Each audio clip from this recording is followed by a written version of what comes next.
Exam track Krishna YouTube channel आपका स्वागत है।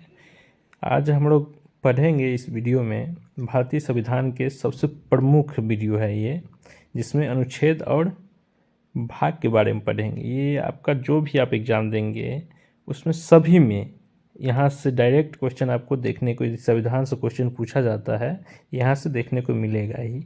तो इसको हम लोग देखते हैं। तो देखिए, पहले देखते हैं भाग एक। भाग एक में क्या है? भाग एक में है आर्टिकल 1 से लेकर के 3 तक। छोटा छोटा एग्जाम में Bihar police driver, Bihar police constable, छोटा छोटा वैसे भी पूछ देता है कि भाग एक में क्या है। तो भाग एक में है संघ एवं उसका राज क्षेत्र। तो अनुच्छेद 1 में है कि संघ का नाम, दूसरा में है नए राज्य का प्रवेश, और तीसरा में है कि नए राज्य के निर्माण, सीमा में परिवर्तन, यही सब। उसके बाद है भाग 2। भाग 2 किससे संबंधित है? ऐसे भी पूछता है। तो भाग 2 किससे है? तो भाग 2 नागरिकता से संबंधित है। भाग 2 का अनुच्छेद कहाँ से कहाँ तक है? तो भाग 2 का 5 से 11 तक है, ये ध्यान रखिएगा, ठीक है।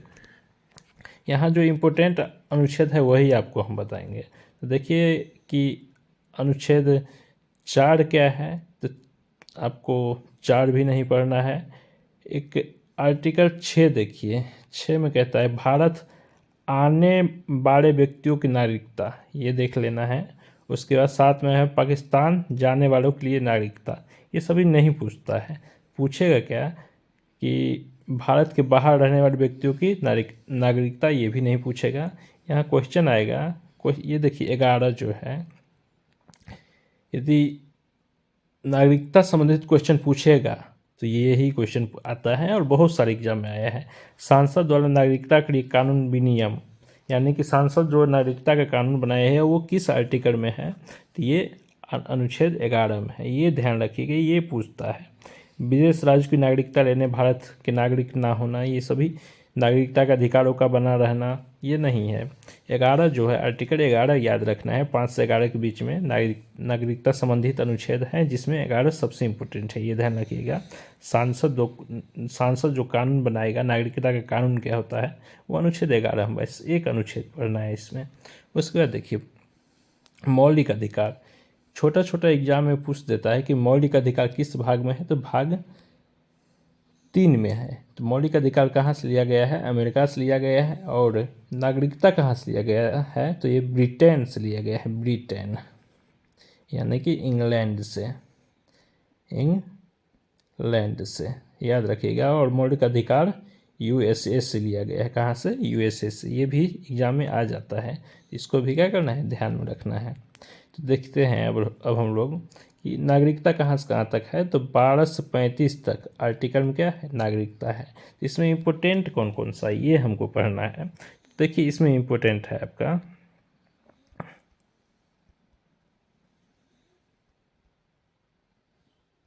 इसमें इम्पोर्टेंट है कि 12 में है कि राज्य की परिभाषा, ये याद नहीं करना। 13 में है मूल अधिकारों को असंगत या अल्पीकरण करने वाली विधि, ये भी उतना इम्पोर्टेंट नहीं है। देखिए 14 है विधि के समक्ष समानता, ये याद रखिएगा, ये आपका एग्जाम आता है कि विधि के समक्ष समानता किस आर्टिकल में है। तो ये 14 में है, क्या है, विधि के समक्ष समानता। उसके बाद 15 है कि जाति, धर्म, लिंग पर भेदभाव का प्रतिरोध, यानी कि जाति, लिंग, धर्म के आधार पर क्या है, भेदभाव नहीं किया जाएगा।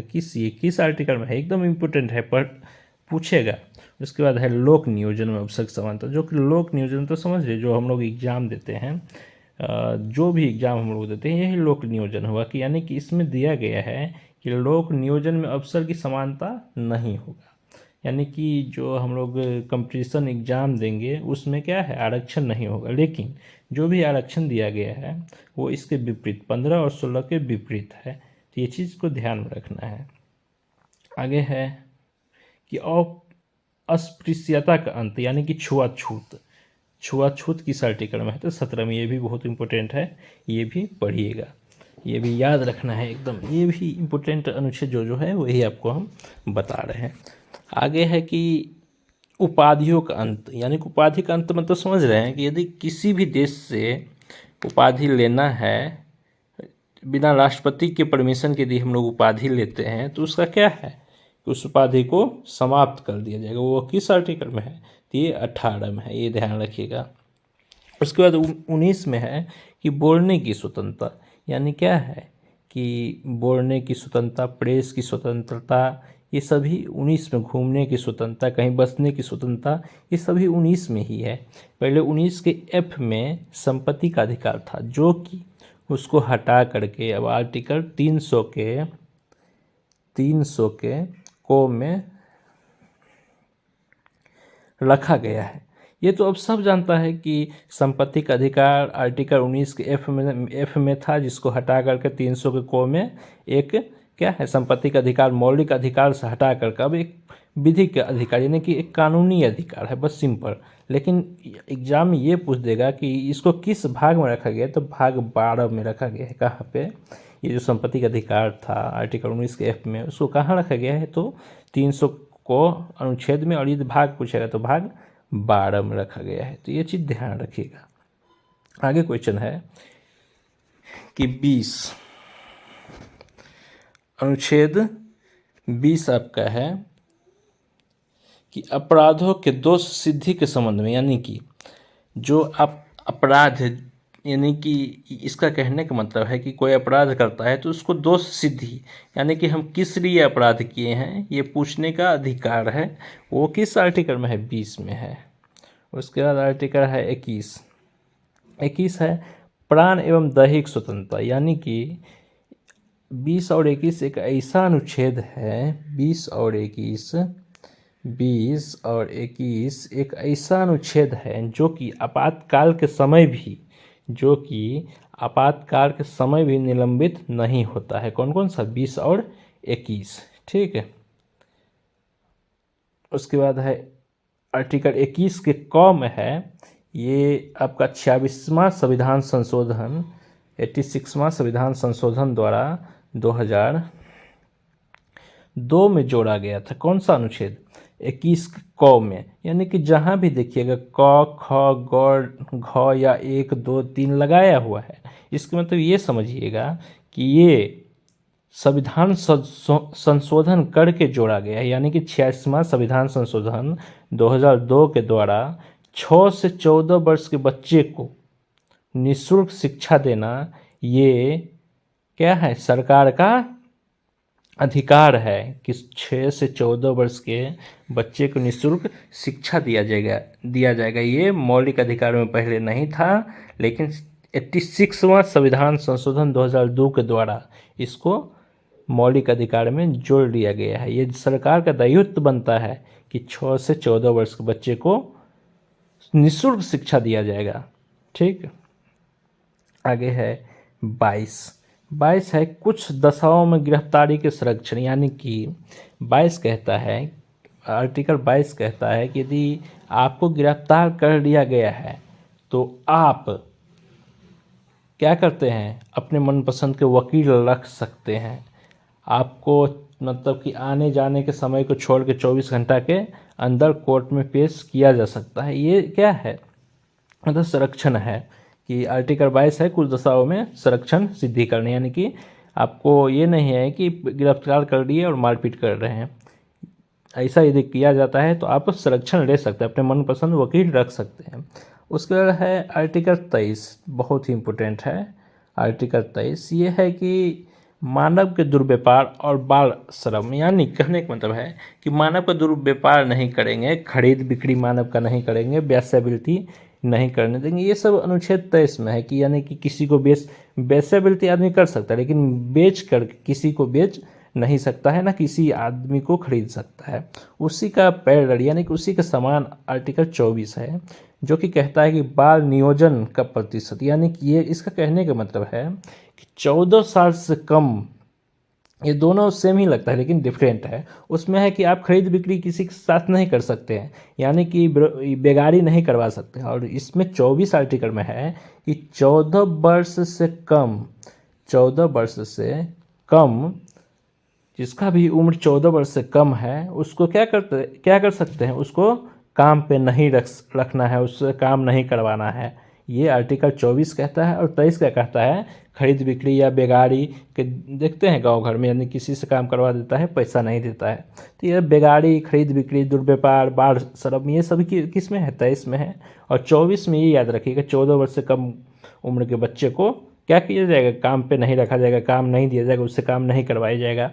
ये सभी आर्टिकल 24 के अंतर्गत आता है। ठीक है, उसके बाद है आर्टिकल 25, ये भी इम्पोर्टेंट है।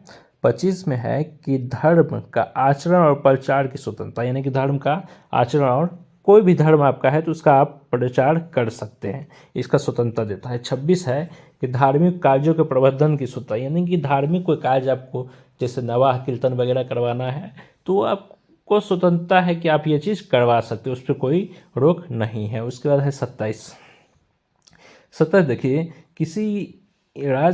किसी भी व्यक्ति को ऐसे कर देने के लिए वाहन नहीं कर सकता, यानी कि जिसकी आय किसी विशेष धार्मिक संप्रदाय, उन्नति या पोषण में व्यय करने के लिए विशेष रूप से निश्चित कर दिया। यानी कि इसका कहने का मतलब है, 27 अनुच्छेद का कहने का मतलब है कि सरकार आपको उस चीज़ के लिए बाध्य नहीं कर सकता है। किस चीज़ के लिए, जैसे कि मानिए कि मंदिर में जो पैसा चढ़ता है या कोई संस्था को पैसा जाता है तो सरकार को ये हक नहीं है कि उस पर टैक्स लगा या उस पैसा को अपने अंदर ले ले। ये वो जिस मंदिर में जिस संस्था के तहत वो पैसा दिया गया है वो उसी संस्था का होगा, वो उसी मंदिर का होगा, उस पर सरकार को टैक्स लगाना कोई उचित नहीं है। ये आर्टिकल 27 में कहा गया है। ठीक है, आर्टिकल 28 देखिए क्या कहता है। ये जो नंबर दिया गया है, ये सब नंबर पे, ये सब मेरा नंबर नहीं है ये, इसलिए ये सब पर दिमाग नहीं लगाना है। बस ये PDF है जिससे हम लिए हैं उसका नंबर है। ये आपको जब पढ़ा ही रहे हैं तो PDF क्या, हम PDF अपना टेलीग्राम पर डाल देंगे, सभी लोग चैनल से जुड़ जाएंगे, टेलीग्राम चैनल से, उस पर हम डाल देंगे, PDF देख लीजिएगा। ठीक है, उसके बाद है कि 28 राज्य के विधि के पूर्णतः पोषित किसी शिक्षा संस्थान में कोई धार्मिक शिक्षा नहीं दिया जाएगा। 28 का आर्टिकल 28 का मतलब ये है कि राज्य की विधि, यानी कोई भी स्कूल में, कोई भी संस्था में धार्मिक शिक्षा नहीं दिया जाएगा, धार्मिक शिक्षा नहीं देना है। यही आर्टिकल 28 में है, धार्मिक शिक्षा नहीं देना है, जो सब्जेक्ट है, जो विषय है उसी में शिक्षा देना है। 29 में है अल्पसंख्यक वर्गों के हितों का संरक्षण, यानी कि जो अल्पसंख्यक वर्ग किसे कहते हैं, जिसका संख्या कम है, जैसे कि सिख, ईसाई, बौद्ध, जैन, मुस्लिम, ये सभी भारत में अल्पसंख्यक हैं, तो उसके अल्पसंख्यक वर्ग के संरक्षण, मतलब कि उसके संरक्षण, या हम लोग के देश में वो रहता है तो हम लोग का दायित्व बनता है कि उसका संरक्षण देना, सरकार का दायित्व बनता है कि उसका संरक्षण देना। तो वही है अल्पसंख्यक वर्ग। अल्पसंख्यक वर्ग मतलब ये नहीं समझ लेना है मुस्लिम, अल्पसंख्यक वर्ग में 6 गो आता है, सिख, ईसाई, बौद्ध, जैन, पारसी और मुस्लिम, 6 आता है। ये 6 को भी संरक्षण देना ये सरकार का दायित्व बनता है। 30 है कि शिक्षा संस्थानों की स्थापना और प्रशासन करने की अल्पसंख्यक वर्गों का अधिकार है, यानी कि शिक्षण संस्थान का स्थापना करना, यानी कि ये सरकार का दायित्व है कि स्कूल कॉलेज का स्थापना करवाना अल्पसंख्यक वर्गों के लिए। ये 29 और 30 अल्पसंख्यक के लिए आर्टिकल है, ये याद रखिएगा। उसके बाद चलिए देखते हैं, उसके बाद है कि 31 संपत्ति का अधिकार, जो कि अभी बताए थे कि संपत्ति का अधिकार, इसे 44वां संविधान संशोधन द्वारा हटा दिया गया। पहले अनुच्छेद 31 में संपत्ति का अधिकार था और 19 के F में भी संपत्ति का अधिकार था, उसको 44वां संविधान संशोधन के द्वारा 1978 में 44वां संविधान संशोधन हुआ था।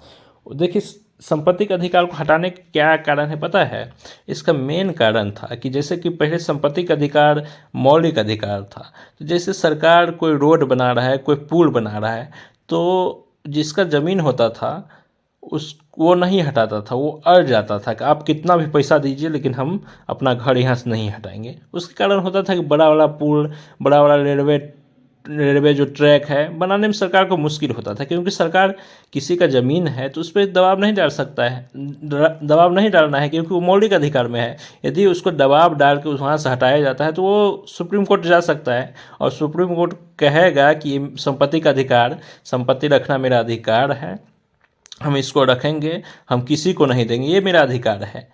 तो सुप्रीम कोर्ट उस फैसला को इसके पक्ष में सुनाते हुए कहेगा कि रोड नहीं बनेगा वहाँ से, फिर वहाँ से वो काम रुक जाता था। लेकिन इसी में बहुत सारा गड़बड़ी होने लगा, तो सरकार ने एक संविधान संशोधन किया, 44वां संविधान संशोधन 1978 में। उस समय जनता पार्टी की सरकार था, मोरारजी देसाई की सरकार था, और वो संविधान संशोधन करके ये जो संपत्ति का मामला था उसको हटा दिया गया। उसको हटा करके क्या किया गया, एक विधिक अधिकार बना दिया गया, यानी कि मौलिक अधिकार से हटा दिया गया। मौलिक अधिकार में रहेगा तभी तो आप सुप्रीम कोर्ट में जाकर बोलिएगा कि नहीं मेरा संपत्ति है, हम नहीं हटाएंगे, रोड नहीं बनाने देंगे। वो हटा दिया गया।